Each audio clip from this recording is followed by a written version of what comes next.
जय माँ इंद्राक्षी, जय अम्बे।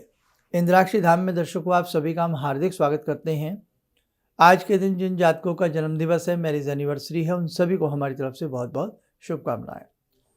आज इस अंक में हम नवरात्र व्रत की महिमा, साथ में अखंड ज्योत को कैसे हम ध्यान रखें, अखंड ज्योत के क्या नियम संयम होते हैं और अखंड ज्योत का क्या महत्व होता है, ये बताने वाले हैं। अभी सुबह के 7 बजे हैं।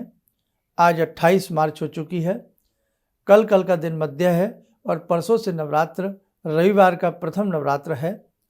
और भगवान सूर्य का, भास्कर का ध्यान करते हुए हम बहुत अच्छे से भगवती का ध्यान करते हुए हम नूतन वर्ष में भी प्रवेश करने वाले हैं और बहुत अच्छे से आप अपनी पूजा को करें। नवरात्र में कलश की स्थापना कब करें, कैसे नवरात्र का सूक्ष्म सरल पूजन करें, उसके लिए हमने नवरात्र विशेषांक बना दिया है। जिन्होंने ना देखा हो देख लें। कल शनिश्चरी अमावस्या है, तो शनिश्चरी अमावस्या के उपाय, और कल ही शनिदेव राशि बदलेंगे, तो शनि का राशि परिवर्तन का उपाय भी जरूर कीजिएगा। वो सारे अंक हमने अलग अलग विशेषांक बनाए हैं, आप लोग उनको भी देख करके उपाय जरूर कीजिएगा। आइए पहले आज का हम पंचांग देखें। 28 मार्च सन 2025, दिन शुक्रवार, संवत 2081, चैत्र मास, कृष्ण पक्ष, तिथि आज चतुर्दशी है, नक्षत्र पूर्वा भाद्रपद, राहु काल 10:30 से 12, दिशा शूल पश्चिम दिशा। अब देखिए, नवरात्र का महत्व अति प्राचीन काल से चला आ रहा है। नवरात्र का व्रत बहुत साधक लोग 9 के 9 दिन रखते हैं। जिनसे 9 दिन ना संयम नियम निभे, वो अगला और पिछला, यानी कि पहला नवरात्र, और जिस दिन आप कन्या पूजन करते हैं, कढ़ाई पूजन करते हैं, कन्या जिमाते हैं, उससे पहले दिन का नवरात्र। अगले दिन तो हम नवरात्र खोल ही लेते हैं, कुछ लोग अष्टमी में, कुछ लोग नवमी में। ठीक है, तो आप जोड़ा रख सकते हैं, पहला नवरात्र और एक बाद का नवरात्र, ऐसा भी किया जा सकता। आप में से ऐसे भी बहुत लोग हैं वो बिल्कुल ही व्रत नहीं रख सकते, लेकिन मन में बड़ा वो रहता, हमारे व्रत छूट रहे हैं। तो देखो, मन चंगा कठौती बिच गंगा, भगवती की भावना, भगवती को भाव से पूजिएगा, वो आप व्रत ना भी रखें आपसे प्रसन्न रहेंगी। अगर आपको समस्या है, शारीरिक कष्ट है, बहुत ज़्यादा आप डायबिटिक हैं, ये बहुत सारी समस्याएं आपके साथ रहती हैं, या कहीं आप सफ़र में ज़्यादा रहते हैं, तो आप फिर नियम संयमों में अल्प आहार लें, दुग्ध आहार ले सकते हैं, फल ले सकते हैं, इस प्रकार की व्यवस्था अपनी बना लें। भले ही आपसे बहुत ज़्यादा नियम ना निभें, लेकिन जितना नियम निभे बेटर देन नथिंग वाली बात ध्यान रखें। दूसरी बात, व्रत रखने से हमारी अंतःत्रियाँ को भी आराम मिलता है। इसमें तुलसी के जल का सेवन हमें अक्सर ज़्यादा से ज़्यादा करना चाहिए। और दूसरी बात, जब हम नवरात्र करें तो नवरात्र में पूरे नियम संयम, जैसे ब्रह्मचर्य का पालन करना, अभक्ष्य पदार्थों से दूर रहना, निंदा चुगली से दूर रहना, दिन में शयन करना, निद्रा ना लेना, और यदि दिन में हमें बाथरूम टॉयलेट जाना पड़े तो ये हमें स्नान, हाथ पैर धोने की व्यवस्था बना करके अपनी पूजा पाठ को करना, ये ध्यान रखें आप लोग। ठीक है। अब दूसरी बात, अखंड ज्योत, आप अखंड ज्योत जलाते हैं। इस बार एक नवरात्र तृतीया तिथि अक्षय हो रही है, तो एक नवरात्र घट रहा है। अखंड ज्योत के भी नियम होते हैं। अखंड ज्योत जो व्यक्ति जलावे, बहुत शुद्ध मन से, शुद्ध तन से अखंड ज्योत जलाई जाए। शुद्ध उसमें घृत होना चाहिए, शुद्ध कपास रुई की बाती उसमें होनी चाहिए। और जब आप अखंड ज्योत जलाएं, प्लेट में बीच में बिंदु लगाएं, 8 पंखुड़ियाँ अष्टदल बना करके थोड़ा फूल चावल रख के उस पर अपनी अखंड ज्योत रखें। अखंड ज्योत की महिमा अपने आप में अपरंपार होती है। और जो भी व्यक्ति अखंड ज्योत को जलावे, शुद्ध भाव से, शुद्ध मन से, शुद्ध तन से अखंड ज्योत को प्रज्वलित करे। अखंड ज्योत के नीचे हमने बता ही दिया आपको, ऐसे अष्टदल बना करके अखंड ज्योत जलानी चाहिए। भगवती ज्वाला ज्योति में समाई हुई हैं, और ये जो ज्योति होती है ये भगवती स्वरूपा ही होती है। अग्नि को भगवती स्वरूपा माना जाता है, इसलिए हम यज्ञ में अग्निहोत्र करते हैं। और साथ ही साथ जो भी कुछ घर में बनाया जाता है, या कोई घर में विवाह शादी होती है, तो जब भट्टी जलती है तो पहला जो भी भोजन बनता है उसमें हलवाई, कारीगर जो भी होते हैं, वो अग्नि को अर्पण करते हैं। यज्ञ में भी अग्नि प्रज्वलित होती है, उसमें भी हम आहुतियाँ होमते हैं। आज्य आहुति से लेकर के हम स्वस्तिकृत आहुतियाँ तक उसमें प्रज्वलित अग्नि में हम होमते हैं। अग्नि का बहुत सारा महत्व हमारे वेदों शास्त्रों में बताया गया है। तो आप अपने घर में जब इस प्रकार से भगवती स्वरूप में उस अग्नि को प्रज्वलित करते हैं अखंड ज्योत के रूप में, तो 9 के 9 दिन घर में भगवती का सानिध्य बना रहता है। अखंड ज्योत को खाली नहीं छोड़ना चाहिए। जिस रूम में कहीं ना कहीं, जिस घर में अखंड ज्योत जलती हो, ऐसा ना हो कि ताला लगा करके हम चले जाएं। कोई ना कोई अखंड ज्योत के आसपास रहना चाहिए, चाहे दूसरे रूम में हम लोग रहें। अशुद्ध अपवित्र अवस्था में अखंड ज्योत वाले कमरे में न जाएं, रूम में न जाएं, पूजा घर में न जाएं। अखंड ज्योत यदि दिन में सही भी करनी हो तो सही शुद्ध स्नान किया हुआ व्यक्ति ही अखंड ज्योत को हाथ लगाए। ठीक है। 100 ग्राम घी रात भर चल जाता है, इस प्रकार की आप अखंड ज्योत ले आइएगा। और रुई, जो रुई होती है ना, शुद्ध कपास होती है, मेडिकेटेड रुई नहीं लेना, वो बेकार हो जाती है इसके लिए, क्योंकि उसमें केमिकल्स का कहीं ना कहीं प्रयोग होता है। शुद्ध कपास धुनी हुई ले आए, बत्ती बना करके, बहुत ज़्यादा ऐंठा ना दें, हल्का हल्का ऐंठा दे करके, और बत्ती को उसमें डालने खड़ी ज्योत रखें तो ज़्यादा अच्छा होता है। उसमें पिरो करके और उसमें आप घी डालें। ओम गायत्री मंत्र पढ़ते हुए, भगवती का मूल मंत्र पढ़ते हुए आप अखंड ज्योत को प्रज्वलित कर लें सुबह पूजा के समय। ऐसी अखंड ज्योत की व्यवस्था रखें, बहुत अच्छा आपको लाभ मिलेगा। घर के अंदर अलग ओरा हो जाती है, घर का वातावरण अलग हो जाता है। अखंड ज्योत के सामने बैठ करके जो जप तप किया जाता है, बहुत महत्व होता है। और एक बात ध्यान से सुने, भगवती का 8-9 दिन के लिए घर के अंदर पदार्पण होता है, अवतरण होता है। भगवती की सन्निधि घर के अंदर हो जाती है, घर की औरा ही अलग हो जाती है। इसलिए बहुत अच्छे से अपने जप तप को करना। और ये जो वासंतिक नवरात्र हैं, चैत्रीय नवरात्र हैं, ये अपने आप में अति महत्वपूर्ण होते हैं। जो लोग प्रतिदिन व्रत रखते हैं, ओगले का आटा, सिंगाड़े का आटा प्रयोग में लाते हैं, कुट्टू का आटा, आलू ले सकते हैं इसमें आप कम से कम अल्पाहार लें, मखाना ले सकते हैं, फल ले सकते हैं, दूध ले सकते हैं। एक समय फलाहारी ले सकते हैं, एक समय में दूध आदि ले सकते हैं, लिया जा सकता। और यदि बहुत लोग सोचते हैं कि हम सुबह सुबह भी कुछ ले लें जाप के बाद, मतलब पाठ के बाद, तो आप दूध वगैरह ले सकते हैं। और जिन्हें बहुत ज़्यादा चाय वगैरह की आदत है, थोड़ी बहुत आप चाय भी ले सकते हैं, ऐसा कुछ नहीं है।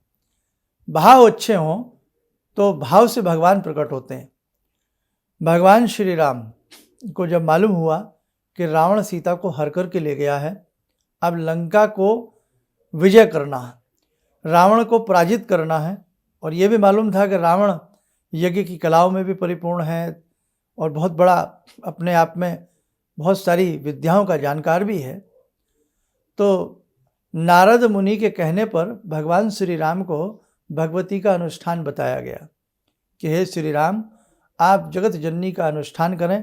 भगवान श्री राम, पूरा उसमें आलेख दिया गया है, श्रीमद् देवी भागवत में आप ये प्रसंग पढ़ सकते हैं। भगवान श्री राम को सारा बताया गया। हालांकि वो तो भगवान है, लेकिन भगवान राम के रूप में जब अवतरित होते हैं, मानव के रूप में जब अवतार लेते हैं, तो भगवान श्री राम सारे क्रियाकलाप उनके वही रहे हैं। बहुत ज़्यादा मर्यादाओं में उन्होंने अपने जीवन को जिया है। हाँ, भगवान जैसी, राम जैसी मर्यादाएं निभाना मुश्किल ही नहीं, संभव नहीं है। तो भगवान राम ही ऐसा कर सकते हैं। हर चीज़ को उन्होंने बहुत गरिमा के साथ आगे बढ़ाया। अब रावण पर विजय प्राप्त करनी है। नारद जी कहते हैं, हे श्री राम, आप भगवती का अनुष्ठान करें। उस समय शारदीय नवरात्र की बेला थी। भगवान श्री राम ने भगवती का अनुष्ठान किया। देवी पुराण में यह आलेख आता है। और भगवती इन्होंने दर्शन दिए और विजय के लिए उनको वर दिया। और उन्होंने ये भी कहा कि कपि सेना के साथ मिलकर के रावण के ऊपर आप जो हैं विजय प्राप्त करेंगे। वैसा ही हुआ। खैर, वो तो भगवान की लीलाएं हैं, भगवती की, भगवान श्री राम की लीलाएं हैं, वो जाने। लेकिन अब इसका अर्थ ये निकलता है, देवी भागवत में जब ये बात आई है कि नारद जी ने राम जी से कहा, तो इसका अर्थ ये है कि नवरात्र का जो प्रचलन है, नवरात्र का जो पूजन है, ये आज का नहीं है, ये रामायण काल से भी पुराना है। इसका अर्थ ये हम आपको बताना चाह रहे हैं। तो आज से नवरात्र नहीं रखे जा रहे हैं, बहुत प्राचीन समय से नवरात्रों की महिमा है, बरकरार बनी हुई है। सनातन धर्म में जीने वाले सभी साधकों के मन में। तो हमें आज जब अपने नवरात्र को बहुत अच्छे से मनाना है। दूसरी बात, नवरात्र में चलते फिरते उठते बैठते श्री दुर्गा या दुर्गा दुर्गा दुर्गा दुर्गा का जप करें। नवरात्र में गायत्री मंत्र पढ़ना और दुर्गा सप्तशती का पाठ करना अनुपम होता है, कामधेनु के समान होता है। दुर्गा सप्तशती, दुर्गा जी का नाम है। सप्त माने 7, शती माने 100। तो 700, जिस ग्रंथ में 700 मंत्र हों उसे दुर्गा सप्तशती कहते हैं, जो दुर्गा जी से संबंधित रखती है। इसलिए इसको दुर्गा सप्तशती कहा गया है, क्योंकि इसमें 700 मंत्र हैं। और आश्चर्य की बात, श्रीमद् भागवत गीता में भी 700 श्लोक हैं, 700 मंत्र कह लें आप उन्हें, है ना। तो हमारे ये 2 ग्रंथ ऐसे हैं, इनका स्वाध्याय कोई कर ले, इन्हें कोई जीवन में जी ले, तो आप जीवन आनंदित हो जाएगा। तो बेटा, इस बार ये वासंतिक नवरात्र हैं। ऋतु परिवर्तन जब होती है, अनेकों प्रकार के रोग भी होते हैं, और जो घर में अखंड ज्योत जलती है, इससे नाना भांति के संक्रामक रोग दूर होते हैं, विषाक्त कीटाणुओं का विनाश होता है। आपके घर में तरह तरह की दरिद्रता जो छाई होती है, वो भगवती की कृपा से दूर हो जाती है। आप बहुत अच्छे से नवरात्र करना। अखंड ज्योत जो जला सकें वो जरूर अखंड ज्योत जलाने का प्रयास करना। अखंड ज्योत को अकेला नहीं छोड़ा जाता है। और हमने बहुत पहले अखंड ज्योत के ऊपर एक विशेष कार्यक्रम बनाया था, चाहे वो आप हमारा सुन लेना। व्रत निभा सको तो जरूर निभाना, नहीं तो पहला और अंतिम व्रत आप रख लेना। बाकी पहले नवरात्र क्या पाठ करेंगे, दूसरे क्या करेंगे, तीसरे क्या करेंगे। तीसरी तो तिथि इस बार अक्षय है, इसलिए ध्यान रखना द्वितीय नवरात्र में ही द्वितीय नवरात्र का पाठ और तृतीय तिथि का पाठ किया जाएगा। ठीक, जो लोग इस बार गायत्री अनुष्ठान से जुड़े हैं वो दोनों ही साधना एक साथ करेंगे, सावित्री और गायत्री की मिलकर के, अर्थात दुर्गा और भगवती गायत्री। गायत्री मंत्र की 27 माला आपको बताई गई हैं। इतनी ना हो सके तो आधी सुबह कर लें, आधी शाम को कर लें। दुर्गा सप्तशती को हमने बहुत सरल तरीके से बताया है, आधा घंटे में वो आपकी पूर्ण हो जाएगी। ठीक, बहुत अच्छे से करना, जी मत चुराओ। मौका बहुत कम जीवन में मिलता है, अच्छे अवसर कम आते हैं, बुरे अवसर ज़्यादा आते हैं। एक बुरा अवसर हमें हिला डालता, इसलिए ध्यान रखना। सही समय पर सही कार्य यदि करते रहेंगे तो जीवन में कमी नहीं रहेगी। जीवन में हमें कोई चीज़ डगा नहीं सकती, जीवन में कोई चीज़ हमें डरा नहीं सकती, जीवन में हमारे ग्रह हमारा कुछ बिगाड़ नहीं सकते, अगर हम जगत जननी की बहुत अच्छे से आराधना करते हैं। ठीक है, गायत्री मंत्र पहले पढ़ लें, उसके बाद दुर्गा सप्तशती करें। और जब पूजन करें देवी का तो गायत्री और सावित्री को एक विलय करते हुए, एक ही महाशक्ति समझते हुए उनका पंचोपचार या षोडशोपचार पूजन करके आप अपना पाठ प्रारंभ कर देना। ठीक, बाकी प्रतिदिन के जो आपके नवरात्र रहेंगे, द्वितीया, प्रथमा, द्वितीया, फिर तृतीया तिथि अक्षय है, चतुर्थी, पंचमी, हम आपके साथ प्रतिदिन सुबह 7 बजे कार्यक्रम आपको देते रहेंगे।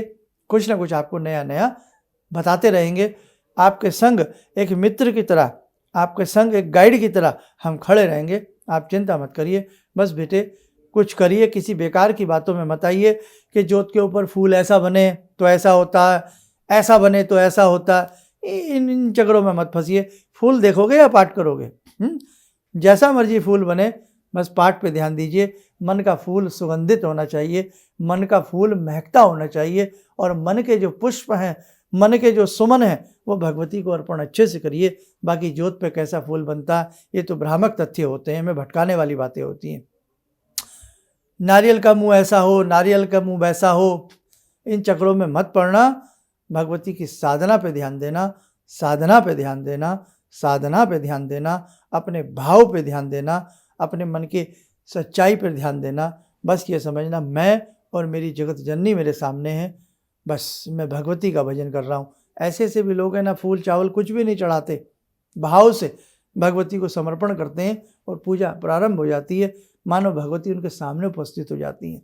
भगवान आपकी फूल का, आपकी चावल का, आपके मिष्ठान का भूखा नहीं है, देवता तो देने वाले होते हैं, ठीक है, उन्हें हम क्या दे सकते हैं। इसीलिए गायत्री यज्ञ परम पूज्य गुरुदेव कहा करते हैं इदम नमम है, तो भाई हमारा इसमें कुछ नहीं है, जो कुछ है वो भगवान सब आपका ही है। इसलिए बेटे बाह्य क्रियाकलापों पर इतना ध्यान न दे करके अंतः मन में डुबकी लगा करके अपने पाठ को शुद्ध मन से, शुद्ध तन से, शुद्ध भाव से करने का प्रयास करें, तब भगवान आपसे प्रसन्न होंगे। इतना ही नहीं, ऐसा भी ना हो कि पाठ भक्ति बहुत अच्छे से करें और बाद में लोगों के साथ निंदा चुगली करें, लोगों को सतावें, किसी का हक मार लें, किसी को परेशान करें, तो भी भक्ति आपकी खराब होती है। इसलिए भक्ति के अनेकों नियम हैं। ईमानदारी के साथ जीवन को जीना, लोगों को प्रसन्न रखना, किसी से आपको कोई दुख की प्राप्ति ना हो सके, बस ये सब बातें ध्यान रखना। आपकी भक्ति आपके जीवन में 4 चांद लगा देगी। चलिए समय हो चला, ध्यान साधना का जुड़ते हैं जगत जननी मंगल करनी भगवती से। ओम सिंदूरारुण विग्रहां त्रिनयनां माणिक्यमूले स्फुरात् स्तारानायक शेखरं स्मितमुखी बापेन वक्षोरुवां पाणिभ्यामलपूर्णरत्नचषकां रत्नोत्परां बिभ्रति सौम्यां रत्नगटस्थरक्तचरणां ध्यायेत्परां अम्बिकां खड्गं चक्रगदेषु चापपरिगान् शूलम्बुशुण्डिं शिरा शङ्खं संदधतीं करे स्त्रीनयनां सर्वाङ्गभूषावृतां नीलासमद्युतिमास्य पाददशकां सेवे महाकालिकां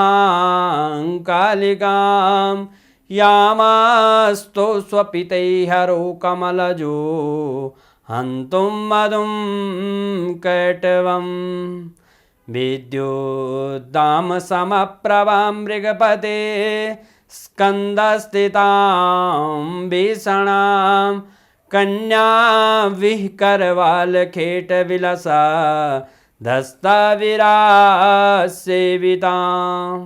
हस्तैश्चक्रगदाशिखेटविशिखां चापं गुणं तर्जनीं विप्राणामलिलात्मिकां शशिधरां दुर्गां त्रिनेत्रां भजे। कवच बना लें, ध्यान करें, भगवती का शुभ आशीष हम सबके ऊपर बरस रहा है।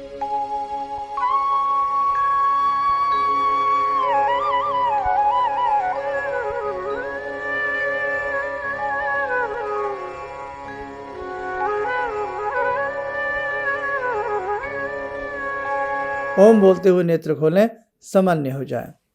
PDF फाइल जो गायत्री साधना से जुड़ना चाहते हैं, PDF फाइल करीब करीब सबको भेज दी गई है। जो लोग रह गए हैं, जो साधक रह गए हैं, उनको भी आज शाम तक सबके पास PDF फाइल पहुंच जाएगी। कहीं किसी के पास ना पहुंची हो तो आप कॉल करके फटाफट ले लें, क्योंकि संडे रविवार के दिन अवकाश रहेगा, संस्थान बंद रहेगा। इसलिए ध्यान रखना, जिन्हें इस साधना से जुड़ना है, गायत्री के लघु अनुष्ठान से 27 माला पर डे 9 दिन तक रहेंगी, तो वो इस साधना से जुड़ जाएं। अपना नाम नंबर हमारे संस्थान में लिखा दें। सभी के लिए साधना फ्री ऑफ कॉस्ट है। ऐसा नहीं है कि कहीं होता होगा, लेकिन हमारे यहाँ ऐसा नहीं है कि हम आपसे साधना कराएं और कहें ये दक्षिणा दो और ये नहीं नहीं नहीं बेटे, आपको पता ही है, हमेशा से, आज से नहीं, 20-25 वर्ष से ऐसा चला आ रहा है। तो आप मन से जुड़ जाइए। दुर्गा सप्तशती का जो पाठ होगा वो तिथियों के हिसाब से, जब सप्तमी अष्टमी हो तो पूर्ण कर लेना, बताते रहेंगे। लेकिन ये गायत्री साधना दिनों के हिसाब से चलेगी। ये 9 दिन पूरी चलेगी, 7 अप्रैल तक चलेगी। 8 अप्रैल को उसका यज्ञ किया जाएगा। बाकी बातें आगामी अंकों में आप लोग सुनते रहिएगा। चलिए, आप सब लोग स्वस्थ रहें, सुखी रहें। इन्हीं शुभकामनाओं के साथ हम अपनी वाणी को विराम देते हैं। जय जय अम्बे। जितने भी आध्यात्मिक शिविर गुरु जी कर रहे हैं, ये सबके जन कल्याण हेतु कर रहे हैं और इससे सभी को फायदा हो रहा है। अब परेशानियां तो जीवन से लगी हुई हैं, यदि हम आध्यात्म की ओर, भगवान की भक्ति की ओर बढ़कर यदि जीवन में परेशानी उठाकर कुछ पा सकते हैं तो ये तो गुरु जी की बहुत बड़ी उपलब्धि हमको मिल रही है। और गुरु जी इसी तरह से आध्यात्मिक शिविर करते रहें और हम सब इसी तरह से आते रहें, शामिल होते रहें, और जितना हो सकता है गुरु जी के बताए मार्ग के अनुसार हम चलते रहें, तो हमारे जितने भी संकट, जीवन की जितनी परेशानियाँ सब कटेंगी। किसी भी समस्या के समाधान के लिए मिले प्रसिद्ध हस्तरेखा एवं वास्तु विशेषज्ञ प्रोफेसर धर्मेंद्र शर्मा जी से। नोट: शिविर में भाग लेने हेतु एवं व्यक्तिगत रूप से मिलने के लिए कॉल करने का समय सुबह 10 बजे से शाम 6 बजे तक। हमारे विभिन्न ज्ञानवर्धक कार्यक्रम देखने के लिए आप हमें अभी सब्सक्राइब करें, बेल आइकन को प्रेस करें ताकि आप देख सकें हमारा कार्यक्रम सबसे पहले। और अधिक जानकारी के लिए फेसबुक पेज को लाइक करना न भूलें।